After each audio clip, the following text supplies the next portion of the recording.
Here we go. It's the Benjamin Dixon Show. Your mission, should you choose to accept it, is not merely peace in our time, but peace in all time. I have no fear whatsoever of anybody or anything. Did you think no one was watching? Injustice anywhere is a threat to justice everywhere. Your mission. Suppose we go where no man has gone before. To reclaim the American dream. To be given the right of human beings to be afforded equal rights and equal opportunities. It's the Benjamin Dixon Show. If you're hearing his voice, you're hearing the voice of reason. You certainly come to the right place. Welcome, ladies and gentlemen. Welcome one and all. It is Friday, September 18th, 2015. It's a good day. It's Friday, the best day of the week. So looking forward to the weekend. This is the Benjamin Dixon Show. You know where you've tuned into. I want to thank all of the people who have been subscribing lately. I mean, we're really growing in a lot of numbers. I want to thank everyone from YouTube. We crossed over the 3,000 threshold. So yes, let's applaud ourselves, pat ourselves on the back there. We have crossed over 3,000 on YouTube. We have crossed, I think on Spreaker, we're around 2,200. And that's growing at a faster rate than YouTube. So that's great. Excited about that over at Spreaker. We also have grown on Twitter. Our email list is growing. So there's a lot of you who are supporting us. And I'll be honest with you right now, the best way you can support us is to follow us and subscribe. So I just want to thank everyone who's been subscribing, because it's really been a big help. And I want to thank you. So let's get started with today's show. Several things that are very interesting intersections that I should talk about. And just a brief synopsis. I'll try to break up the show in terms of video, but I'm going to talk about Donald Trump's insane supporters. And the fact that Donald Trump didn't repudiate one of his supporters on yesterday. And I have some of that footage and audio. And then I want to talk about Brian Kilmeade from Fox News, basically telling the Pope to stay home, don't come to the United States, which is interesting. And there are a lot of people who have turned on their Pope. Right. You know, a lot of Christians, a lot of Catholics who have turned against the Pope because the Pope is, how should we say, a social justice Pope, an economic justice Pope, and an environmentalist Pope. Basically, their worst nightmares. A religious person who's not an extreme right, authoritarian, capitalist shield. So that's why they don't love the Pope anymore. And then I want to deal with Ahmed and his clock. The fact that he's actually going to change schools now, which is sad that he should have to do that, but it is understandable. So we're going to talk about Ahmed, his clock, and the controversy around that. And then I want to talk about Richard Sherman and his comments on Black Lives Matter. I have video for all of that. And let me turn something else down while I have that on. Okay, so let's just jump right into it. Yesterday, there was a rally in New Hampshire for Donald Trump. And that rally quickly turned into a fiasco. At that rally, he opened up the floor for questions. He wanted to make it more of a town hall. And as soon as Donald Trump gave his supporters an opportunity to talk, the very first question out of the mouth of one of his supporters was this. As I switch this screen over here. There we go. We have a problem in this country. It's called Muslims. We know our current president is one. Right. You know he's not even an American. We need this birth question. certificates, man. But anyway, we have training camps growing where they want to kill us. Mm-hmm. That's my question. When can we get rid of We're going to be looking at a lot of different things. And, you know, a lot of people are saying that, and a lot of people are saying that bad things are happening out there. We're going to be looking at that and plenty of other. Okay, that's Donald Trump. I have to play it one more time. I want you to really listen close to what this guy is saying. And more importantly, I want you to listen very closely to what Trump is not saying. I think it's just as revealing about what Trump is not saying as it is what he is saying. So let's listen in one more time. We have a problem in this country. It's called Muslims. We know our current president is one. Right. You know he's not even an American. We need this Birth question. This is certificates, the first man. question. But anyway, we have training camps growing where they want to kill us. That's my question. When can we get rid of We're them? going to be looking at a lot of different things. And, you know, a lot of people are saying that, and a lot of people are saying that bad things are happening out there. We're going to be looking at that and plenty of other. All right. There are so many things wrong with what we just saw. The most obvious is what everyone has already pointed out. This is nothing new. The fact that Donald Trump did not repudiate this guy, and then I want to talk about the nuances as to the entire problem with what this guy is saying. But Donald Trump had a responsibility to shut this guy down, almost like John McCain did. Now, John McCain did it incorrectly, but John McCain tried and did something back in 2008 when this lady stood up and said he's a Muslim, he's a terrorist. I don't know if I can't remember if they're her exact words, but that was essentially what he was saying. He's a Muslim. And then John McCain, no, he's not. He's a good man. Well, the problem with that is that there are plenty of good people who are Muslims, right? Muslim is not a pejorative, but that they have made it to be. But John McCain at least tried. Donald Trump took his non-position position that he always takes on every single issue. On every issue, Donald Trump refuses to be firm. And he always obfuscates. He always intentionally tries to deflect and not insult his supporter, but not confirm what the supporter is saying. And in this instance, it is absolutely the worst because his platitudes went along with what this guy said. The guy said, he's a Muslim. And Donald Trump said, right. Now, granted, Donald Trump was saying right in a passive agreement, kind of trying to just get done with this guy. But at times like this, you cannot simply nod your head. You have to shut down this type of person because there are crazies everywhere. But there's something about Donald Trump's campaign, and I've been saying this for at least a month, that Donald Trump's campaign is attracting the craziest of the crazy. Now, let me talk about the supporter. Donald Trump failed, right? But I don't think that's going to matter because Donald Trump is a failure in terms of character and morality in the first place, and integrity in the first place.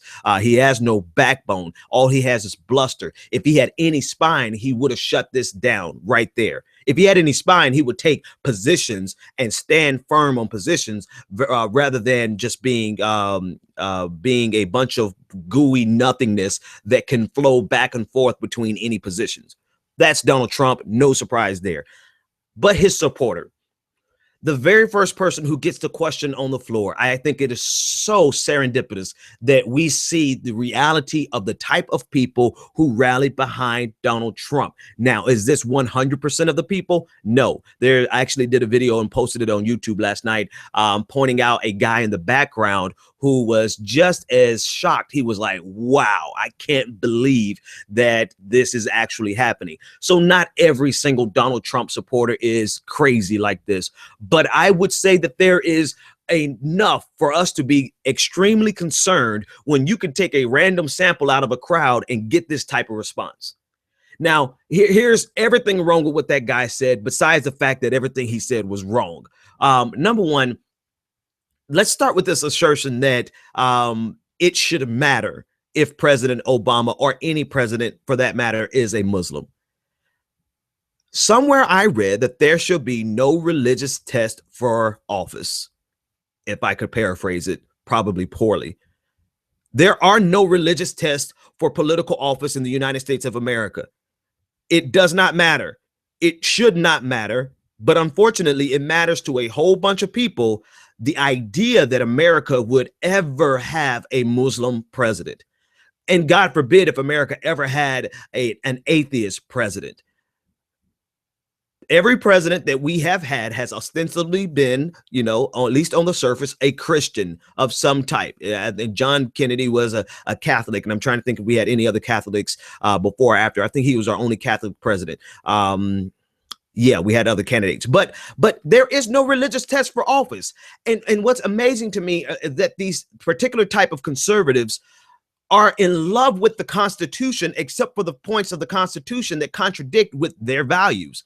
The fact that they think that no one should run America but Christians, well, the Constitution has already set the precedent that that will not always be the case. We will one day have a Muslim president. We will one day have an atheist president. We will probably have a Buddhist president. I don't know if it's going to happen in our lifetime, but it is going to happen. And so this entire fear that they have of President Obama being Muslim is not only bigoted and hypocritical and unconstitutional, but I think that was going to be my counterpoint. It's not only bigoted, but it's unconstitutional.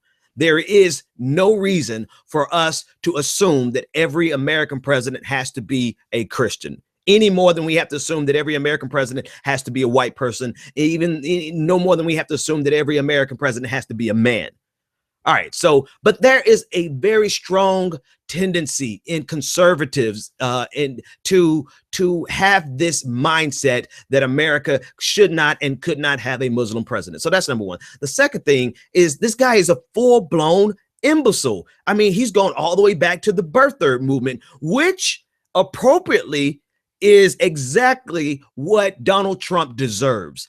Donald Trump deserves to have every single person that he irritated and agitated with the entire birther controversy. He deserves to have all of them show up at his rallies and be as ignorant and stupid as this guy was. Yes, ignorant and stupid, uninformed as well as just dumb.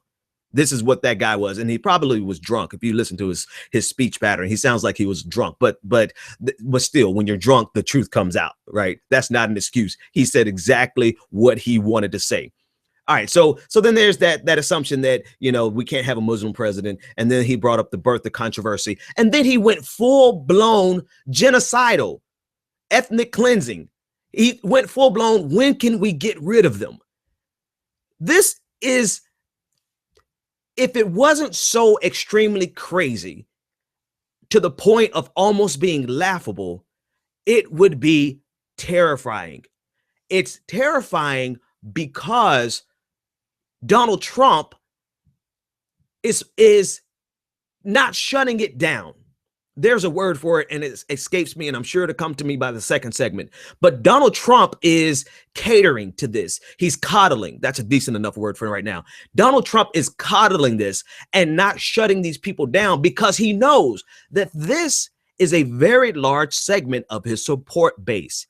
The people who love Donald Trump either love Donald Trump simply because he's different, or they love Donald Trump because he is playing to this racist, xenophobic, Islamophobic gene, attitude, and sentiment that runs heavy in conservative circles. So that is what Donald Trump, and this is why it's terrifying, because if you don't shut that down, then it gains even more traction. It gains its own legs, and it can grow into something even more. It validates all. I had a caller who called in, and this is the other thing he said that was absolutely crazy. I had a caller who called in about a month or two ago, and he was a nice guy, right? He was a nice guy, but he was so terrified of these concentration camps that he believed were being built for Christians. And he started talking about all the evidence. And as we unpacked it, he realized he had no evidence of it. This is another thing that this guy said on yesterday. They're building concentration camps and they want to kill us. So you have this cluster F of bigotry, Islamophobia, conspiracy theory. You have the perfect storm for atrocities to take place against Muslims in America. If this guy had any type of power, which he doesn't, but he voiced this opinion on a national stage, and he was coddled by the front runner of the Republican Party instead of being repudiated by the front runner of the Republican Party. It is funny to me only because this is blowing up in Donald Trump's face, but it's not funny because I don't think it's going to blow up enough in Donald Trump's face, because this is par for the course for Donald Trump's campaign. And this is what I've been saying for the entire time. I liked Donald Trump for about the first week or two because he was refreshing. But then when you realized all of the crazies that his attitude and his campaign has pulled out of the dredges of society and into the forefront of society, then you should slow down and realize that no amount of refreshment yeah, I just totally made up a horrible word. No amount of his uniqueness is ever worth the type of insanity that he draws out of the conservative base. The biggest problem is that this type of person has been in the conservative ideology for a very long time. They have been there. They have been repudiated in the past by the GOP establishment. They have been coddled also by the GOP establishment. They have been played to with the Southern strategy. They have been given red meat. And since the incredible propaganda machines popped up like Fox News and Rush Limbaugh, they have been fed incessantly this type of fear mongering and this type of bigotry. And now their chickens have come home to roost, and the Republican Party has to deal with the fact that a very large part of their constituency base is exactly like this man was on yesterday. All right, folks, I'm going to take a quick break. When I come back, I want to deal with Pope Francis, his trip to the United States, and the fact that Fox News host Brian Kilmeade thinks that he should stay away from America because this is not his type of country. Yeah, so we're going to call out a lot of Christians on their bigotry and their love for capitalism more than their love for God, because that's what it boils down to. All right, this is the Benjamin Dixon Show. We'll be back after this quick break.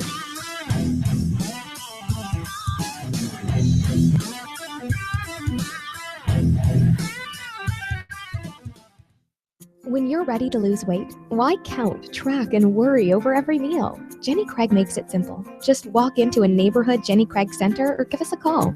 You'll meet your dedicated personal consultant who helps you reach your goals. Together, you'll pick out delicious Jenny Craig foods that you'll love and design a menu that fits your life. And the best part is that you can get started losing weight right away. Don't wait any longer to take advantage of our best offer ever. Call 1-800-JENNY20 or visit jennycraig.com. This is the sound of salmonella gyrating on your undercooked chicken. And it looks like Mom might be taking it out a little early. Don't let salmonella get funky with your chicken. On average, 1 in 6 Americans will get a foodborne illness this year. So use a thermometer to cook each type of meat to the right temperature. Keep your family safe at foodsafety.gov. Brought to you by the USDA, HHS, and the Ad Council. On the next episode of Recipes for Disaster. I'm making beef sliders for my friend Sandy. Nana taught me to always pull meat off the grill early so it's extra juicy. Use a food thermometer to ensure ground beef is 160 degrees, or you could make people really sick. Sandy didn't think twice about the slider she ate until yoga class, when a nasty case of food poisoning turned her downward-facing dog into upward-moving lunch. Watch Recipes for Disaster at foodsafety.gov and learn the steps Maria unwittingly leaves out. Brought to you by the USDA, HHS, and the Ad Council. When I grow up, I want to be a new pair of blue jeans. When I grow up, I want to be a kid's first computer. I want to be a bike that races around the country. I want to be a bench on a forest trail. When I grow up, I don't want to be a piece of garbage. And if you recycle me, I won't be. Give your garbage another life. Recycle. Learn how at iwanttoberecycled.org. Brought to you by Keep America Beautiful and the Ad Council. Welcome back to the Benjamin Dixon Show. All right. If you're hearing his voice, you're hearing the voice of reason. I try to be. I do. Yeah. I do my best. I do my best to be the voice of reason, but when you're dealing with unreasonable people, sometimes you just got to call them idiots. because we're not dealing with rational men in rational times. We're dealing with extremism. That is exactly what conservatism has become. And this will be the last time I give this disclaimer, right? Because I do have some friends that are Republican conservatives, and I actually have some really lifelong friends who are Republican conservatives, and I love them dearly, right? So I am not speaking categorically about every single Republican conservative, but there are just entirely too many conservatives who are extremists, who are fear mongers, who are emotion-based thinkers. And I just take off the thinkers. They're just they're irrational. And they have, to the detriment of the rest of America, right? That's the thing. It's okay if you're like that for yourself, but they have amalgamated into a voting bloc that has led to legislation that has been detrimental to everyone. Economic policies that is detrimental to anyone who works for a wage and does not live off of capital gains. All of these different things that have come as a result of the fear mongering and the incessant hate-filled bigotry and rhetoric that is fed to the type of people we saw at Donald Trump's rally. That has created a very large voting bloc of people just like him. And these people vote. So we're not dealing with rational people in rational times. And I know someone wants to make the false equivalency and say that they're crazy people in progressive circles. Yeah, no doubt, but we shut them down.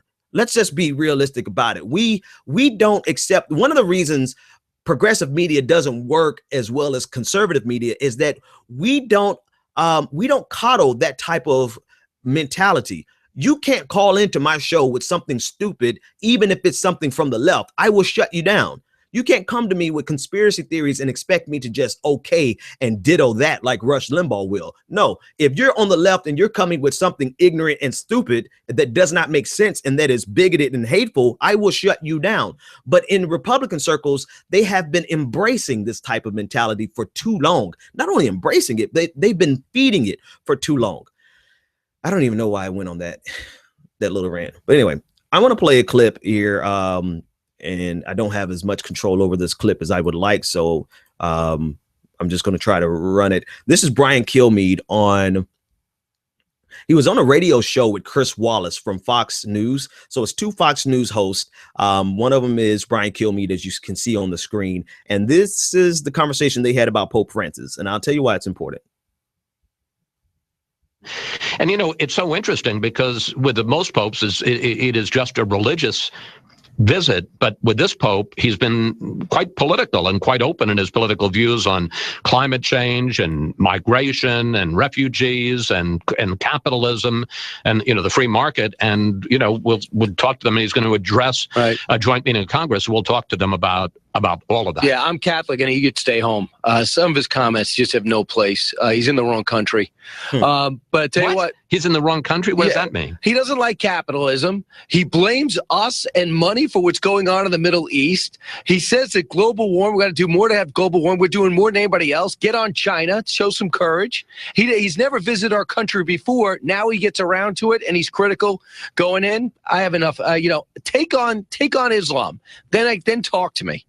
All right, that's enough of him. That's Brian Kilmeade, the guy you see in the picture there. And if you don't see the picture, you can just Google his picture. Brian Kilmeade is one of the hosts of Fox and Friends on Fox News. Okay, this isn't surprising.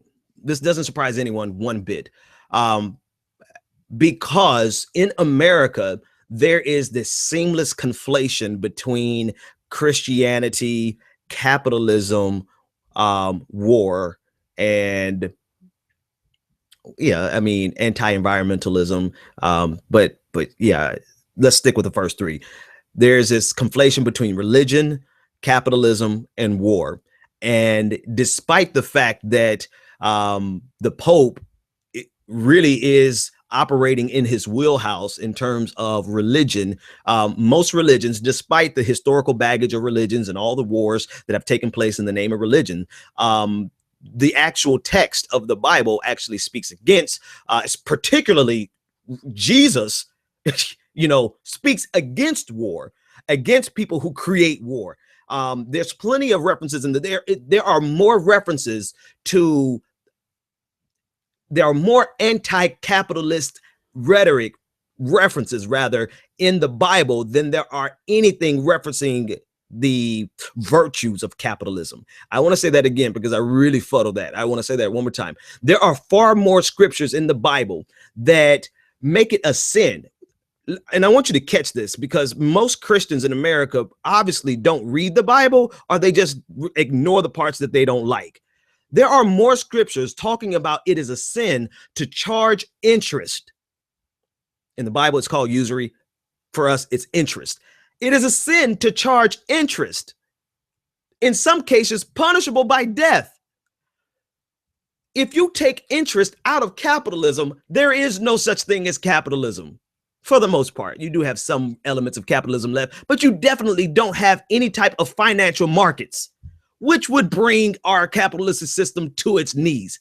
So when I hear Christians and Catholics like Brian Kilmeade criticize the Pope because of his commentary against the vices and the ills that are inherent to capitalism, I laugh at myself because it just exposes the fact that they're not really Christian in the first place. Their God is money and always has been money.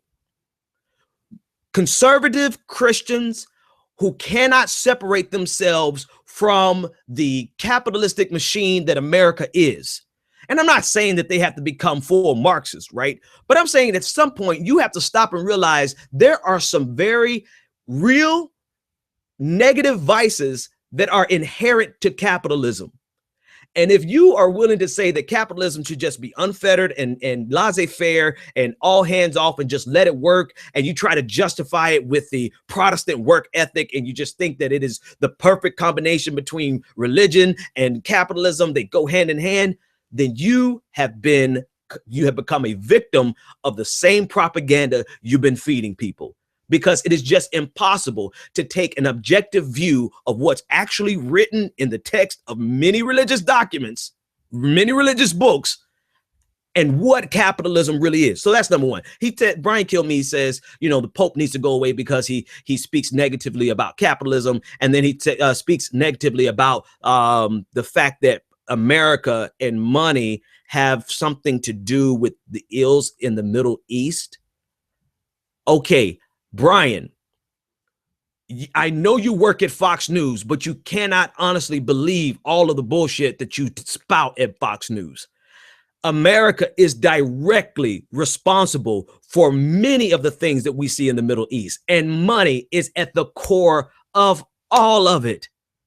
Assad is not waging civil war simply because he thinks he's the more noble person. He's waging civil war so he will not lose control of his political control as well as his economic control. Money has been at the core of almost every war. Very few wars have been waged simply because of ideological reasons. Ideological reasons are what the people in charge give the people at the bottom to the fodder that they give them to convince them to go to war, when the people at the top are really only interested in the money involved. This is nothing controversial. This is nothing new. This is not some conspiracy theory. This is the reality of war in human history. So yes, everything that we see in the Middle East is directly caused by money, capitalism, or America trying to install democracy, which is a translation for let's open up that market for money in us and the free market and capitalism. When we spread democracy, we don't really spread freedom. We spread the free market. So why is it such, why it is? It's because what I've already said.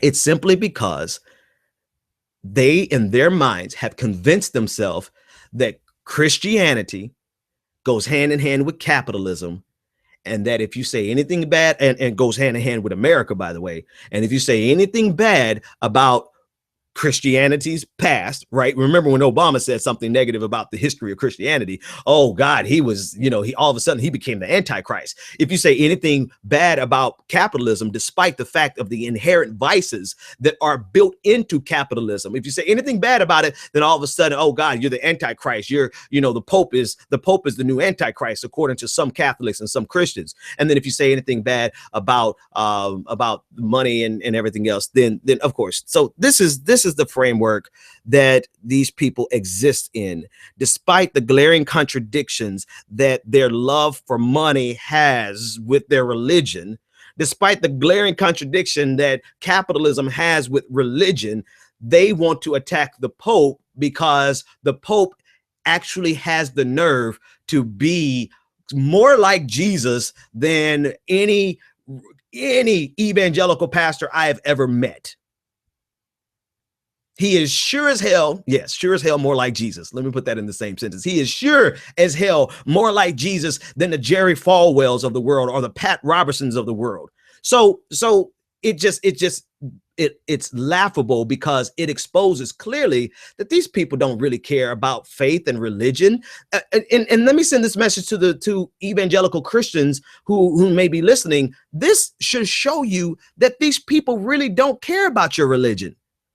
They only care about your vote so that they can maintain political power. So they will placate, they will play to you, they will play to your religious tendencies. All the while, they will be doing things that are directly contradictory to your faith. But I don't think that matters to them either, because according to most people who are Christian evangelicals, all they care about is abortion, and all they care about is opposing gay marriage, because to them, that is the quintessential definition of Christianity and politics. Man, I'm wondering if I should keep going on that or leave that alone, because that right there is it not only bothers me. Of course, you guys know it bothers me, but to me, it is the number one problem. If you take away, and this is indicative of who's number one and number two right now. I haven't seen any polls since the debate. So I'm giving you numbers based on the previous debate, before the debate. Ben Carson was number 2, I believe, at 20%, and Donald Trump was number 1 at 31%. I'm sure those have changed. But if you look at the people who are number 1 and number 2, look at who they represent, and then look at the person in third place. Number 1 represents the fear-mongering, the xenophobic, bigoted, emotional, fearful people. Donald Trump. That's his base. Number 2 represents the Christian conservative evangelicals who are only voting because they want to oppose gay marriage and they want to oppose abortion. And Ben Carson seems to be the most likely person to do that for them, right? So that's the number 1, number 2 in the Republican primaries. And then the third person, Jeb Bush, represents the establishment. That is the quintessential breakdown of the Republican Party over the last 40 years. Actually, let me give them a few more. Since 1964, so the last 51 years. That is the breakdown. Those are the 3 contingencies inside of their base. And look who's winning. It's not the establishment. It is the fear-mongering, bigoted xenophobes and the Christian evangelicals. That's who's taking over their party. And I think it's apropos to this. It is exactly what the establishment deserves, because the establishment has been playing to those 2 bases all of this time. And now their chickens have come home to roost. Donald Trump is getting exactly what he deserves, just like the Republican Party in general is getting exactly what they deserve. Here's something, and it's a kind of esoteric, but the guy in the audience represents to Donald Trump what Donald Trump represents to the Republican Party. The guy in the audience is the crazy person who we wish never would have opened their mouth and has the potential to destroy his campaign. Well, that's exactly who Donald Trump is to the Republican Party. They wish he never had opened his mouth, because he has the potential of completely destroying the Republican Party. And then you have Ben Carson and the religious zealots that they are. And speaking of religious zealotry, let me move over to the story of Ahmed Muhammad and his clock. I didn't cover this on yesterday because I was too busy talking about the debate. So I apologize. I shouldn't have been so engulfed with the debate. But Ahmed Muhammad, I believe he was 15 years old. I missed his age. He's a Sudanese Muslim, right? Born in America, though, Sudanese American, and his father is from the Sudan. And he built a clock. You know the story. I don't have to regurgitate it to you. But he was arrested because they thought the clock looked like a bomb. Well, keep in mind, students were bringing in clocks to school that they built at home. So this is not something that he just decided, I'm going to make me a clock that could be mistaken for a bomb, and I'm going to take it to school. No, this was part of a project. He was arrested. And here are the things. Here are the only two observations that I have about this story. Notwithstanding the fact that it is a clear case of Islamophobia, it's a clear case of the same type of bigotry that we saw at Donald Trump's campaign yesterday. It's all, I mean, that's the low-hanging fruit. We all see that. The thing that stands out the most to me is the fact that if they really thought this was a bomb, why would they not evacuate the school? If any person thought that this was an actual bomb and they did not evacuate my children from school, then I would be suing the hell out of that school and taking my kid out of that school, which goes to show you that there is no way they legitimately thought that this was a bomb. So you have to ask yourself the question, what type of games are they playing? There's no need for a conspiracy theory on this, because either they are completely incompetent and the lives of all their students were in danger, or they thought the lives of their students were in danger and they did nothing about it, or they thought that it wasn't really a bomb. All right. That's the thing that stands out to me, the glaring hypocrisy. I'm sorry, I was reading some comments, and let me flip my phone over so I can focus on what I'm trying to say here, because this is a shift in America that has been constantly moving. It's a slow shift since 9/11 that has vilified anyone with any connection to Islam.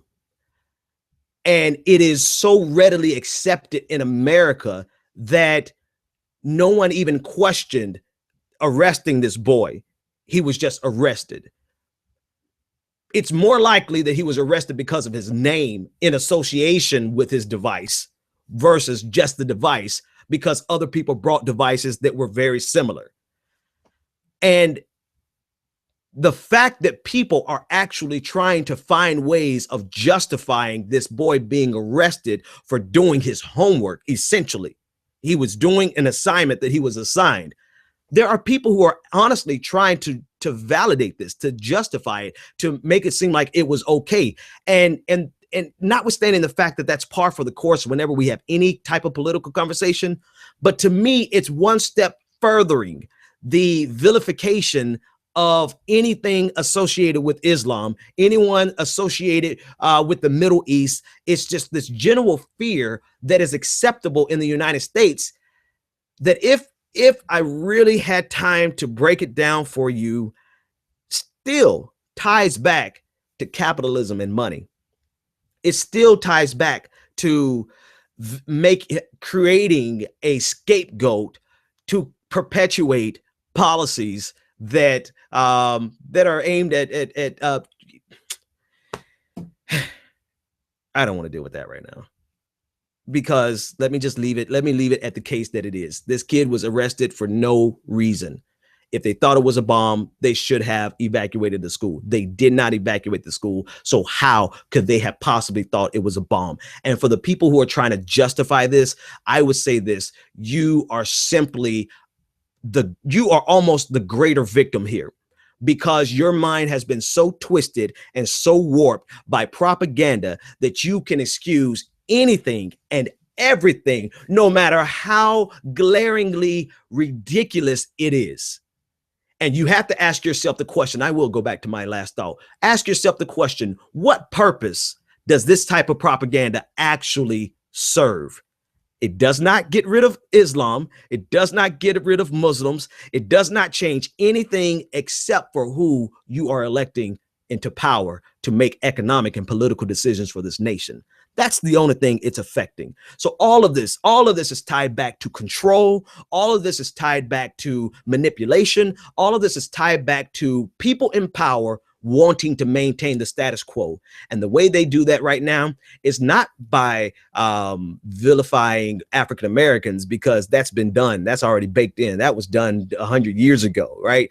We were the punching bags of the early 20th century when we first got freedoms, right? We were the villains. We were the ones to be afraid of. We were the reason everything in the media looked at African Americans as big barbaric beasts, right? But now they need a new scapegoat. They need a new villain. And for the last at least 15 years, it has been Islam. And I still want to ask this question of anyone who can support and defend and justify this boy being arrested. What does your justification accomplish except for just solidify your support for people who feed you that type of propaganda? That's it. Chew on that. All right, folks, when I come back, I want to deal with Richard Sherman and his respectability politics. This is the Benjamin Dixon Show. We'll be back. You're tuned in to the Benjamin Dixon Show. Join the conversation, 857-600-0518. Looking for the right business opportunity? Need the right product, the right marketing plan, and the absolute best training in the world? Well, look no further. The Elite Team. Every leader in time excels. They believe the key ingredients in becoming successful in life and in business are just a keystroke away. Go to www.eliteteamsite.com. That's www.eliteteamsite.com. The Elite Team has a system in place that will move you closer to achieving your goals and dreams. Visit www.eliteteamsite.com or TonyFlemingEnterprises.com today. College is important, but it can also be expensive. College Planning Services is a group of educators, administrators, counselors, and other licensed professionals that work together to provide the necessary services, networks, and information to reach students that are serious about getting a college education. College Planning Services partners with financial institutions, corporate sponsors, and other major players in the global market to strategize in building a pool of information regarding financial aid, scholarships, and funding information to assist students in preparing to access the essential resources to build upon their path to an educational future. Learn more at collegeplanningtoday.com and let us help you start your college career.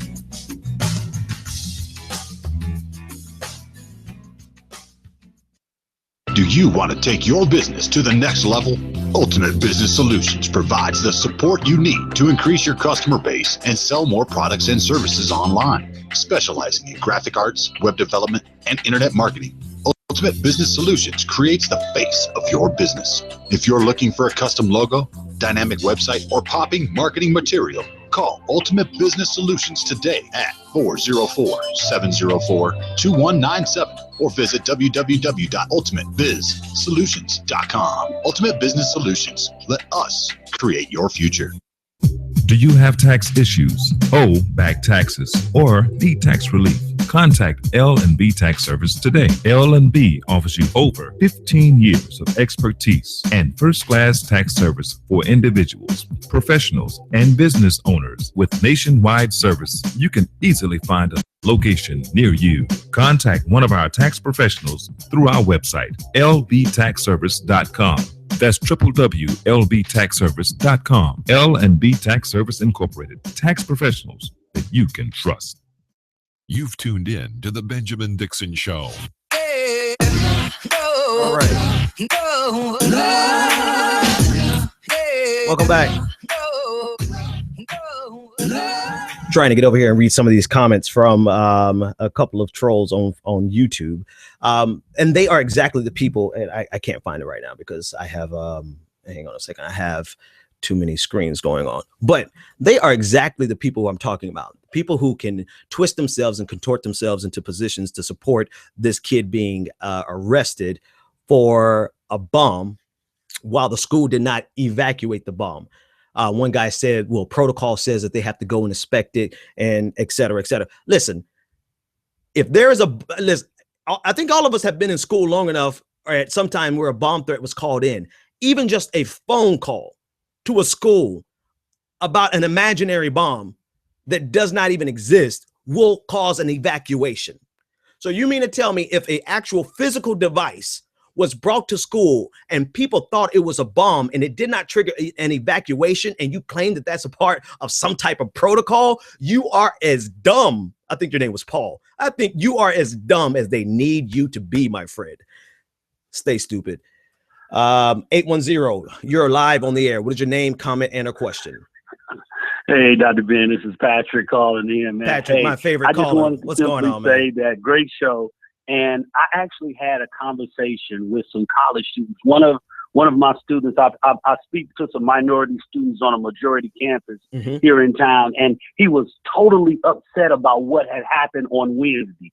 So we normally talk about other topics, but it was so important to him, we just brought it into the discussion. And it was very odd, the conversation I had. I work with a lot of engineers and people who are going to be upper echelon. And literally a lot of them said that it was okay because of the fact that we were trying to be safe, that it was okay to actually go ahead and arrest a 14-year-old. The Muslim students who were in there truly began to see what it felt like to be African American. They were almost feel like as soon as it happens, we know what it's like. We know how Black people feel now. And so it was just it was very odd. It was an odd conversation, but it was good because at least they began to have the dialogue. A lot of times people just hide the dialogue. That's number one. The second thing that kills me is that this zero tolerance stuff that we do in schools anyway, as it pertains to the school to prison pipeline. Right. Because you begin to see that you have a 14-year-old is traumatized, who's never been in trouble in their life, and they're handcuffed, and they're detained, and they're taken down to the jail. I mean, come on, man, this stuff is bad. And you begin to look at what happens to young African-American kids, because now a fight gets you sent to jail in my community. Exactly. Disrespecting a teacher gets you sent to jail. We're introducing them to law enforcement when they should, when they shouldn't. And so I guess my issue is there's a larger contextual issue is this whole idea of bringing law enforcement into issues that we used to deal with with the guidance counselor, a coach, or a principal. That's just my thought. Go ahead. You hit that on the head, man. It is the zero tolerance policy where a kid who I've seen so many absurd examples. I'm trying to narrow it down to one, but so many examples where kids are arrested, where in incidents where they should never have had an encounter with the police in the first place. And here's my problem with this. For everyone who says this kid should have been arrested, how do you explain that they did not evacuate the school? It does not make sense. If you were fearful of this guy making a bomb, how do you explain arresting him while not evacuating the school? How does that make sense on any level in any way? I don't know. Maybe help me. Okay. But if your last name is Muhammad, you're going to have some issues. Yes, you are. That's a part of what's happening right now. So automatically, because radical Islam has taken. So, but this is when we lose our. I love your tagline. You're the voice of reason. We don't even use reason when you look at the numbers. If you base it off the numbers, the numbers of attacks that have happened by Islamic people here in the States, if you just do the math, is very minimum. However, we hyped it up. And then the young man had the audacity to tell me this. He said, what about Ebola? We should all be dead by now, shouldn't we? Okay. Dude, and he was really just saying how we allowed the media to over sensualize us to the point that this is what happened. I was going to ask you, what kind of students do you have? But he was using that as an example of how ridiculous. Absolutely. Yeah. Well, he's actually a grad student from Iran who's very intelligent, but he also understands that he's beginning to get a sense of, he loves the idea of what America can do for you. Right. But he also sees that America got a real big problem. Absolutely. And it's with those things that are not like them. Exactly. Patrick, thanks so much for the call, man. I appreciate it. Hey, thank you, Dr. Ben. Hang in there, man. Keep doing good work, my friend. Hey, we definitely will. Anyone else want to join the conversation? 857-600-0518. I could not have put it better, Patrick. It's simply a fear of anything different. But here's the thing, that fear is ungrounded. But not just the fact that it's ungrounded, that fear is being mobilized for specific purposes. And this is what I didn't want to get into in the last break because I was getting lost in my own thoughts, which is rare for me, but I did get lost in my own thoughts. But to make it really succinct and clear, the fear that you have over Islam is a very targeted tool. It is an instrument that has been used to keep you emotionally based, not rationally thinking, and voting for a particular ideology. That is the goal of that ideology has always been economic gain, right? That is their goal. Their goal is to maintain political power by any means necessary, to obtain political power, and even if it's not on the national level, they get it on the state level. And there's plenty of wealth to be sent around on the state level, plenty of contracts that they can send out to their buddies. So long as they can keep you fearful, they are able to carry out their campaign, their goals, and their real purposes, which is never to get rid of the thing that you are afraid of. So to answer that gentleman's question from Donald Trump's rally yesterday, they will never get rid of Muslims, not so long as they serve as fodder to keep you afraid and to keep you voting against your best economic interest. They would never get rid of African Americans, notwithstanding the fact that they can't, but because it serves as a good tool to keep you terrified and pissing in your pants every time you see somebody with something wrapped around their head, right? This is a perfect tool that has been used, the same methodology that has been used throughout generations. This is nothing new, but apparently even though it's not new, it is newly useful in every generation, so long as we switch out the people we should be fearful of, right? At one time, it was the Red Scare. You had to be fearful of all the communists, right? If there were communists in everybody's closet, there was communists in everybody's family. So long as they kept you afraid of communists, they would never let you see the inherent vices of capitalism, which would give way to more economic programs to assuage those vices of capitalism, i.e. socialism. But so long as they kept you afraid of communists, then you would always run into the arms of the far right wing people who wanted to exacerbate the effects of capitalism. And then once communists weren't enough, then we had the civil rights era, and black people were again, previously we were feared in the early 20th century. And then we came back and we were feared because of the change, the cultural change and the Civil Rights Act. And now then we were the folks to be feared, and they kept you afraid of us so that you can go and continue to vote for the extreme right wing parties in all of your states and all of your House of Representatives. And then when that wasn't enough, then come along a little bit later, we had, I'm trying to think who it was in the 80s. I was pretty young then, so I don't really remember. But then, of course, now we do know right now, the group that is targeted to be the most feared are Muslims. Now, they're still afraid of black people. They're still terrified of Black Lives Matter, obviously. They still, then they have to throw in some fear of Christian persecution over gay marriage. Everything that you guys are based on is fear. And you're dealing with people who are master propagandists. They know exactly how to feed it to you so that you would never come up for air. And you will always be terrified all of your life. And that fear will only result in you voting against your best economic interest. And I don't like to even have conversations that sound conspiratorial, if that's even a word. But I think there is a plain A to Z connection with everything that I said that does not cross over into the realm of conspiracy theory. It is just plain common sense. You're afraid of Muslims? Okay, I'm going to make you afraid of Muslims for the next 15 years so that you can trust and believe that the only people that can keep you safe are the people who are going to be voting, who are going to be implementing policies that are detrimental to your economic livelihood. I don't know why people don't see this. Do people see this? I know you guys see this. I know my regular listeners, you see this. But how is it that conservatives it's fear, and now I have to go to Yoda. Fear leads to anger.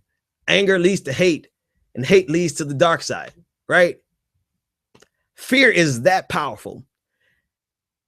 And being emotional rather than rational keeps you a constant victim to fear. All right, let me get off of that. Because, you know, I don't know. It's Friday. Let's take it light. Actually, I can't take it light because I have one more issue to deal with. Richard Sherman. And I didn't leave myself with much time to deal with it. Good. I don't want to talk about it too long. Richard Sherman, the NFL cornerback for the Seattle Seahawks. I love him on the football field. And actually, if I don't get a chance to finish this, I want you guys to go back in my my library, and I want you to look up the episode I did. It was a short mini episode on Richard Sherman's respectability politics.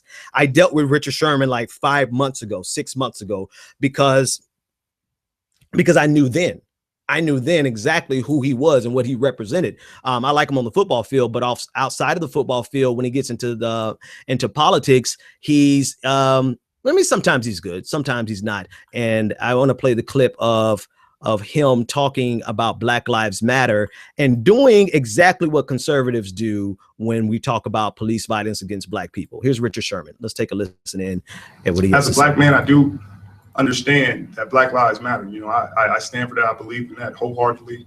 But I also think that there's a way to go about things, and there's a way to do things. And I think the issue at hand needs to be addressed internally and before we move on, because from personal experience, you know, you have living in the hood, living in a inner city, you deal with things, you know, you deal with people dying, dealt with a best friend getting killed.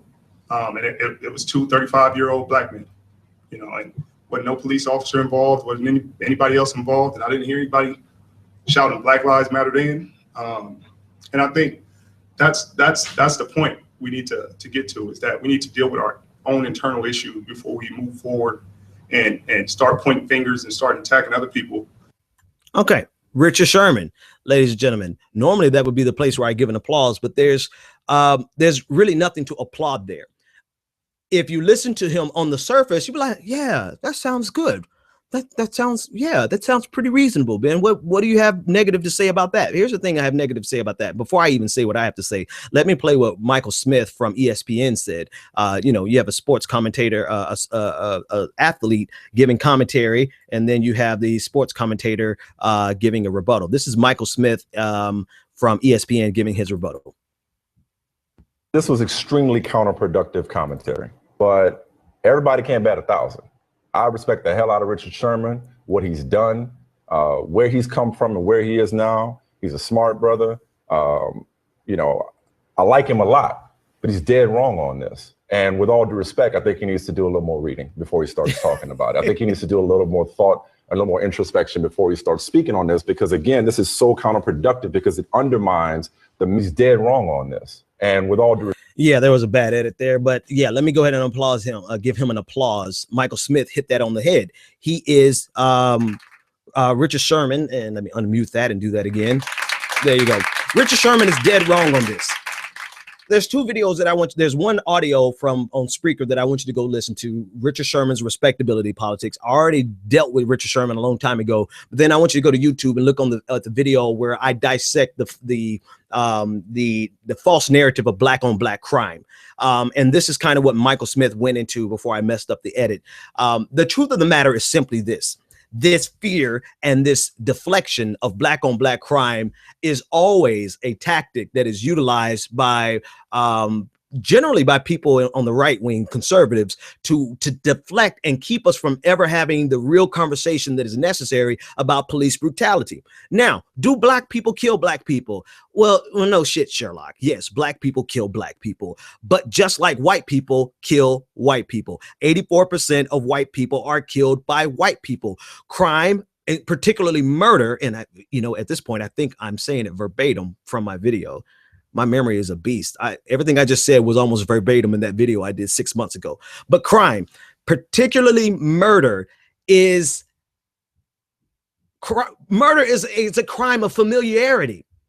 If you're going to kill somebody, you're going to kill somebody you know. I like how Michael Smith put it. He said it's a crime of proximity. You're going to kill people you know. So if anything, it speaks to the fact that our communities are so segregated still that the people who are in our proximity and the people that we are familiar with are the people who look exactly like us, who share the same skin color, which is why white on white crime is an epidemic. If you think black on black crime is an epidemic, then white on white crime is an epidemic. Does that stop us from having conversations about police officers who abuse and kill white people? Should we say let's fix white on white crime before we address police officers who shoot unarmed white people?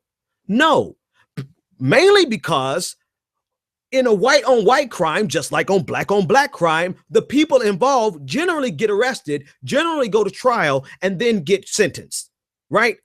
And then most importantly, we are not charged with protecting and serving. We are not keepers of the peace. We are not there deputized as agents of the state. So to put the same emphasis on a person who is not a police officer killing another person, and then use that to deflect from state-sanctioned murder.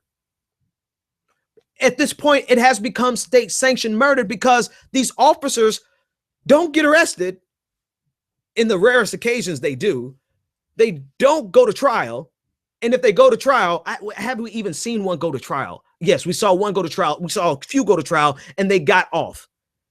You cannot tell me that you don't understand the difference between Jimmy and Johnny getting into an argument over a girl and killing each other, and a police officer coming and seeing them fighting, and instead of they're unarmed, instead of arresting them, shooting them.